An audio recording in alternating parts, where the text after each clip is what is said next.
Good morning to all. Doctor Madhusudan Agrawal, associate professor, government commerce college Kota. अपन जो है set off and carry forward of losses के बारे में अध्ययन कर रहे थे। अपन ने देखा कि सेक्शन 70 के तहत इंटरशोर्स एडजस्टमेंट और इंटरशोर्स एडजस्टमेंट, इंटरशोर्स सेटअप और एडजस्टमेंट। फॉर एग्जाम्पल, यदि किसी हेड के एक सोर्स से लॉस है और दूसरे सोर्स से प्रॉफिट है तो उसका अपन सेट ऑफ कर सकते हैं सेक्शन 70 के आधार पे। उदाहरण के लिए, loss from textile business can be set of against profit from printing business. तो इसे हम इंट्रा सोर्स एडजस्टमेंट भी कह सकते हैं। इसके बाद अपन ने सेक्शन 71 का अध्ययन किया और वो लागू होती है इंटर हेड एडजस्टमेंट। पहला था इंट्रा हेड, अब इंटर हेड। इंटर हेड में जैसे लॉस फ्रॉम बिजनेस या business loss can be set of against income from house property. तो जो बिजनेस लॉस है वो हम हाउस प्रॉपर्टी से भी कर सकते हैं। यहाँ अपन ने इस बात का भी अध्ययन किया कि बिजनेस लॉस जो है और सभी हेड से जो है हाउस प्रॉपर्टी हो, चाहे इनकम फ्रॉम कैपिटल गेन हो, अदर सोर्स की इनकम हो, उससे सेट ऑफ हो सकता है। सैलरी हेड से सेट ऑफ नहीं हो सकता। और दूसरी बात अपन ने देखी थी कि इंटर हेड एडजस्टमेंट में कि सैलरी हेड से केवल मात्र हाउस प्रॉपर्टी का जो लॉस है वो सेट ऑफ हो सकता है। और उसके साथ साथ अपन ने ये भी अध्ययन किया कि जो लॉस फ्रॉम हाउस प्रॉपर्टी है उसकी मैक्सिमम लिमिट भी है। उसकी मैक्सिमम लिमिट 2 लाख रुपए की है। तो एक वित्तीय वर्ष में जो है 2 लाख तक की हाउस प्रॉपर्टी का लॉस ही सेट ऑफ हो सकता है सैलरी इनकम से। ये और उसके बाद अपन ने intra head set of, inter head set of. इसके बाद अपन ने देखा था कि loss which can not be set of और कैरी फॉरवर्ड। कुछ ऐसे लॉसेज भी हैं जिन्हें हम न तो सेट ऑफ कर सकते हैं और न ही कैरी फॉरवर्ड कर सकते हैं। उदाहरण के लिए, loss from gambling, batting, card games etcetera. और साथ के साथ अपन ने ये भी देखा कि कोई एग्जेम्प्ट सोर्स का लॉस है तो उसको भी अपन टैक्सेबल सोर्स से नहीं कर सकते। Loss from an exempt source can't be set off against taxable source. For example, share of loss of partnership firm cannot be set off against any other business income.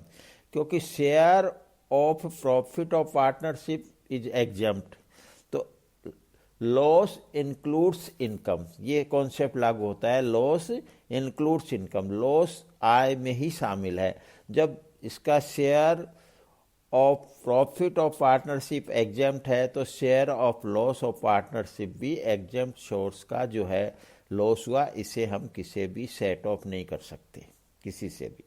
आज अपन नया अध्ययन करेंगे जो बहुत इम्पोर्टेंट है कि maximum period of carry forward of losses and manner of set of brought forward losses. तो देखिए, ऐसे लॉसेज, बिजनेस लॉसेज हो, चाहे हाउस प्रॉपर्टी का लॉस हो, किसी भी चीज का लॉस हो, यदि वो संबंधित असेसमेंट ईयर में सेट ऑफ नहीं हो पाए, either intra adjustment, intra set of और इंटर हेड एडजस्टमेंट में यदि नहीं उनका पूर्ति हो पाई, तो कुछ स्पेसिफिक लॉसेज हैं जिन्हें हमें आगे कैरी फॉरवर्ड करने का प्रावधान है इनकम टैक्स के अंतर्गत। मतलब उनको आगे ले जाया जा सकता है और आगे भविष्य में कभी भी प्रॉफिट होगा, इनकम होगा, तो उससे सेट ऑफ किया जा सकता है। परंतु यहाँ एक बात ध्यान देने की है कि कैरीड फॉरवर्ड जो लॉसेज हैं वो केवल मात्र उसी हेड की इनकम से एडजस्टमेंट हो सकता है, आगे वहाँ अपन इंटर हेड एडजस्टमेंट नहीं कर पाएंगे। आगे हम सेम हेड की इनकम से ही कैरिड फॉरवर्ड लॉसेस का एडजस्टमेंट कर पाएंगे। दूसरी बात ये है कि भाई जो है अपन कितने साल तक ले जा सकते हैं, और जो लाए हैं लॉस, ब्रॉट फॉरवर्ड लॉसेज है, वो किस मैनर में सेट ऑफ होंगे, वो आज अपन अध्ययन करेंगे।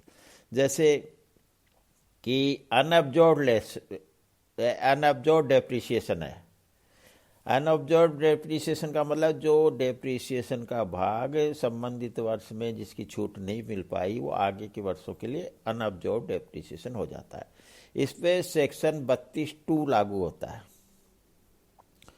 तो ये आगे इंडेफिनेट पीरियड के लिए आगे ले जाया जा सकता है, और ये किसी भी इनकम से सेट ऑफ हो सकता है। Income under any head other than salaries, salary के अलावा हम जो कैरिड फॉरवर्ड अनअब्जॉर्ब्ड लॉस है उसको हम सेट ऑफ कर सकते हैं, और इसके लिए पीरियड भी निश्चित नहीं है, इंडेफिनेट पीरियड के लिए जा सकता है। नेक्स्ट है अनअब्जॉर्ब्ड लॉस फ्रॉम हाउस प्रॉपर्टी। ये सेक्शन 71(b) कहता है कि हाउस प्रॉपर्टी का कोई अनअब्जॉर्ब्ड लॉस है, वो इनकम फ्रॉम हाउस प्रॉपर्टी से ही सेट ऑफ होगा आगामी वर्षों में, और उसे 8 असेसमेंट ईयर तक ही कैरिड फॉरवर्ड किया जा सकता है। यदि कोई पुराना लॉस चला आ रहा है और 8 असेसमेंट ईयर तक सेट ऑफ नहीं हो पाया है, तो आगे उसको नहीं कर सकते। नेक्स्ट है अनअब्जॉर्ब्ड बिजनेस लॉस। जो बिजनेस लॉस की पूर्ति नहीं हो पाई थी उसको भी कैरिड फॉरवर्ड किया जा सकता है, परंतु ये जो अनअब्जॉर्ब्ड बिजनेस लॉस है वो profit and gains from business और प्रोफेशन से ही हो सकता है, कैरिड फॉरवर्ड अनअब्जॉर्ब्ड बिजनेस लॉस, और ये भी 8 असेसमेंट ईयर्स तक ही हो सकता है। नेक्स्ट है लॉस फ्रॉम स्पेकुलेशन बिजनेस। यदि स्पेकुलेशन बिजनेस का अपन ने देखा था, इसका तो इंट्रा हेड सेम संबंधित वर्ष में भी नहीं हो पाता है। लॉस फ्रॉम स्पेकुलेशन संबंधित वर्ष में भी स्पेकुलेशन प्रॉफिट से ही होगा, और आगामी वर्षों में भी जो कैरिड फॉरवर्ड स्पेकुलेशन बिजनेस का लॉस अपन लाए हैं वो income from any speculation business से ही सेट ऑफ होगा, जनरल बिजनेस से नहीं होगा, और इसको हम 4 असेसमेंट ईयर तक कैरिड फॉरवर्ड कर सकते हैं। नेक्स्ट अपना है 73(a) सेक्शन लागू होता है, जिसपे loss from specified business under section 35 AD। तो ये भी जो स्पेसिफाइड बिजनेस का जो लॉस है, लाइक स्पेकुलेशन लॉस, वो भी आगामी वर्षों में profit from any specified business से ही हो सकता है। कुछ बिजनेस स्पेसिफाइड किए गए हैं 35 AD में। For example cold storage chain का बिजनेस है, उसका यदि कोई लॉस है तो आगामी वर्षों में उसी किसी स्पेसिफाइड बिजनेस से ही आय में सेट ऑफ मिलेगा, और इसका भी इंडेफिनेट पीरियड है, लाइक अनअब्जॉर्ब्ड डेप्रिसिएशन। अनअब्जॉर्ब्ड डेप्रिसिएशन को भी हम इंडेफिनेट पीरियड के लिए ले जा सकते हैं, और loss from specified business under section 35 AD के लॉस को भी इंडेफिनेट पीरियड तक आगे ले जा सकते हैं, और आगे उसका एडजस्टमेंट कर सकते हैं। नेक्स्ट है लॉन्ग टर्म कैपिटल लॉस। ये देखने की बात है लॉन्ग टर्म और short term. Long term capital loss को भी आगे ले जाया जा सकता है, परंतु आने वाले वर्षों में वो लॉन्ग टर्म कैपिटल गेन से ही सेट ऑफ होगा उसका, है ना, और ये भी 8 असेसमेंट ईयर्स तक ही अलाउ है। नेक्स्ट है अपना short term capital loss. Short term जो कैपिटल लॉस अपन लाए हैं पीछे का कैरिड फॉरवर्ड हुआ है, वो आने वाले वर्षों में शॉर्ट टर्म और लॉन्ग टर्म कैपिटल गेन दोनों से सेट ऑफ हो सकता है। अपन ने इंट्रा हेड में देखा था, इंटर शोर्स, उसमें भी शॉर्ट टर्म को हम शॉर्ट टर्म से भी कर सकते हैं, लॉन्ग टर्म में, और कैरिड फॉरवर्ड जो शॉर्ट टर्म कैपिटल लॉस है वो भी शॉर्ट टर्म से भी हो सकता है और लॉन्ग टर्म से भी हो सकता है। इसको भी 8 असेसमेंट ईयर्स तक ला सकते हैं। नेक्स्ट है सेक्शन 74A लागू होता है, loss from the activity of owning and maintaining resources को रखने से या उनको मेंटेन करने से जो लॉस हुआ है वो भी उसको कैरिड फॉरवर्ड किया जाता है। Income from the activity of owning and maintaining resources, और ये भी आगामी 4 असेसमेंट ईयर्स तक ही आगे ले जाया जा सकता है, like loss from speculation business. तो अपन ने देखा लॉस फ्रॉम स्पेकुलेशन बिजनेस का कैरी फॉरवर्ड पीरियड 4 ईयर्स है, loss from the activity of owning and maintaining resources का भी 4 असेसमेंट ईयर है। बाकी का जो है जो लॉसेज अपन ने देखे उनका 8 असेसमेंट ईयर्स है, और अनअब्जॉर्ब्ड डेप्रिसिएशन और loss from specified business under section 35AD इनको हम इंडेफिनेट पीरियड तक कैरिड फॉरवर्ड कर सकते हैं और आगे सेट ऑफ ले सकते हैं। अब आज और भी इम्पोर्टेंट चीज़ अपन पढ़ेंगे कि भाई जो लॉसेज हैं बिजनेस में, मेनली ये बिजनेस लॉसेज के लिए या बिजनेस हेड के लिए लागू है। ये मेनली ऑर्डर क्या होगा सेट ऑफ का, जैसे सब तरह के लॉस कैरिड फॉरवर्ड हुए हैं तो उसमें ऑर्डर क्या होगा, order of set of losses. तो सबसे पहले अपन बिजनेस के मामले में करंट ईयर डेप्रिसिएशन को घटाएंगे प्रॉफिट में से, अगर करंट ईयर का जो डेप्रिसिएशन है। फिर है current year capital expenditure on scientific research. उसके बाद करंट ईयर डेप्रिसिएशन के बाद करंट ईयर का जो कैपिटल एक्सपेंडिचर है ऑन साइंटिफिक रिसर्च पे जो कैपिटल एक्सपेंडिचर किया गया है उसको घटाएंगे। और उसके बाद क्रम आता है कि current year expenditure on family planning to the extent allowed. Family planning के जो खर्चे जिस सीमा तक अलाउ हैं उनको घटाएंगे। तो तीनों ये करंट ईयर के घटाएंगे। सबसे पहले current year depreciation, current year capital expenditure on scientific research and current year expenditure on family planning.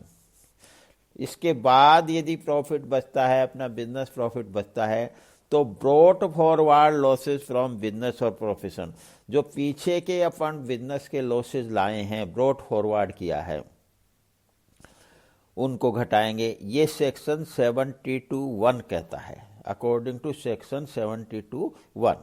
इसके बाद जो क्रम में मिलेगा अपने को अनअब्जॉर्ब्ड डेप्रिसिएशन, जो इनडेफिनेट पीरियड तक आगे जाएगा, उसको घटाएंगे। ये सेक्शन 32(2) के अंतर्गत आता है। इसके बाद जो है unabsorbed capital expenditure on scientific research, इसके बाद जो अनअब्जॉर्ब्ड रह गए थे पुराने वर्षों के capital expenditure on scientific research वो घटाएंगे।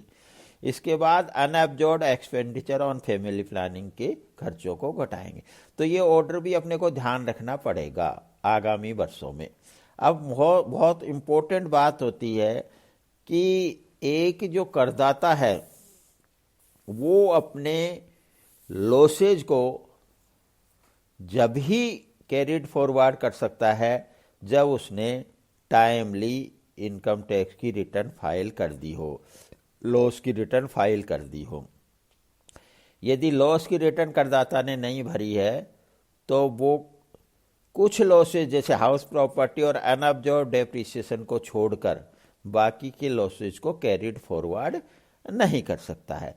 तो ये इंपॉर्टेंट बात है। एज पर सेक्शन 80 सेक्शन के अंतर्गत filing of loss return under section 139(3), जो लॉस रिटर्न है, जिस साल करदाता को लॉस हुआ है उसकी return within the due date specified under section 139(1). Loss की रिटर्न जाएगी 139(3) में और उसके लिए ड्यू डेट किस में मिलेगी अपने को, 139(1) में। तो 139(1) में जो रिटर्न फाइलिंग की ड्यू डेट है उससे पहले उसने लॉस की रिटर्न भर दी हो। ये मैंडेटरी है।